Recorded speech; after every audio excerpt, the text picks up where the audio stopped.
आज की क्लास में हम सब अभ्यास 4A के शेष प्रश्नों को हल करेंगे।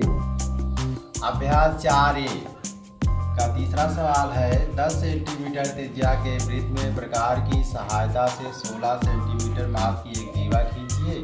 वृत्त के केंद्र से जीवा के मध्य बिंदु की दूरी माप कर ज्ञात कीजिए। अब हम प्रश्न में दिया है 10 सेंटीमीटर त्रिज्या, देखिए ये नाप लिया गया इसका। अब हम लोग एक वृत्त इस तरह ऐसे खींच लिया गया, या वृत्त खींच लिया गया।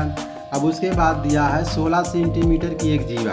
अब फिर हम लोग वृत्त के परिध पर कोई बिंदु ए ले लेते हैं, कहीं भी ले सकते हैं, कोई दिक्कत नहीं। ये बिंदु ए ले लेते हैं, यहाँ से हम लोग फिर नाप लेते हैं एक चाप 16 सेंटीमीटर की दूरी पे। ये 16 सेंटीमीटर की दूरी है। अब यहाँ से इसको लगाते हैं और इसको काट देते हैं। ये जो है ए से बी जो है ये 16 सेंटीमीटर की दूरी हो गई। अब इसको यहाँ से भी मिला देते हैं। अब वृत्त के केंद्र O से हम एक सीधी रेखा यहाँ खींच देते हैं। ये O है, इसको हम कोई नाम रख देते हैं OM। अब यहाँ से यहाँ की दूरी हम नाप लेते हैं। अब नापने पे देखिए यह 6 सेंटीमीटर आ रहा है। इसी तरह हमने जो किया है वही रचना करनी में लिखना पड़ेगा।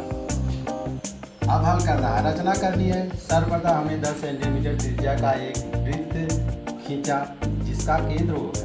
फिर क्या किया गया, अब वृत्त की परिधि पर कोई बिंदु A लिया। बिंदु A को केंद्र मानकर 16 सेंटीमीटर त्रिज्या से एक चाप लगाया जो वृत्त के परिधि को बिंदु B पर काटता है। बिंदु A और B को मिलाया। ये भी ही वृत्त की अभिष्ट जीवा है। अब वृत्त के केंद्र O से जीवा की दूरी OM बराबर हमने नापा, वो लगभग 6 सेंटीमीटर आया मापने पर। यही याद।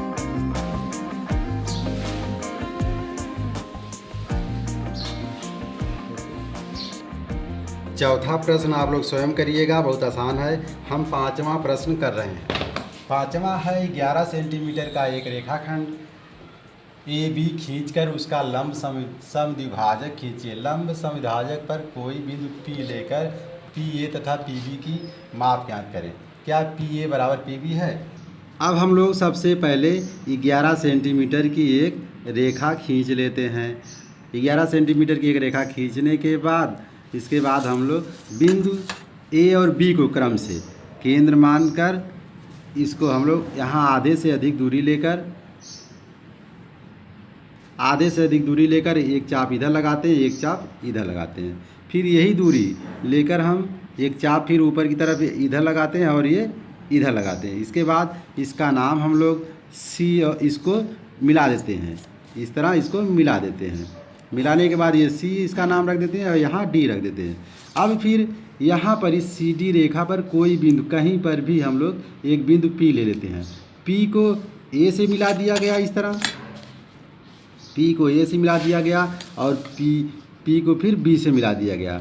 अब इसके बाद इसको हम लोग नाप लेते हैं, देखते हैं क्या ये दोनों PA और PB बराबर है। देखिए यहाँ से यहाँ तक नापते हैं, ये भी 7 सेंटीमीटर है और यहाँ से इसको नापते हैं तो ये भी 7 सेंटीमीटर। इसका मतलब PA बराबर PB है। अब हम लोग रचना करनी है। जो रचना हमने जो काम किया है वहाँ पे वही यहाँ पे लिखना है। सर्वप्रथम AB एक रेखा 11 सेंटीमीटर की खींचा। फिर बिंदु A और B को यहाँ लिख देते हैं केंद्र मानकर AB रेखा पर आधे से अधिक दूरी लेकर 2 चाप ऊपर और नीचे लगाया जो क्रमशः बिंदु C और D पर काटता है। CD ही अभिष्ट लंब समद्विभाजक है।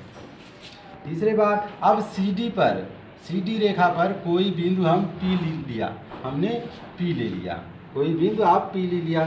अब बिंदु P को A और B से मिलाया।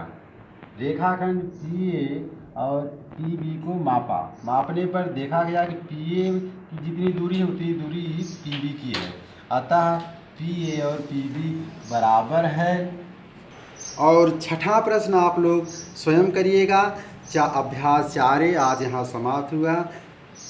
आप सभी को धन्यवाद।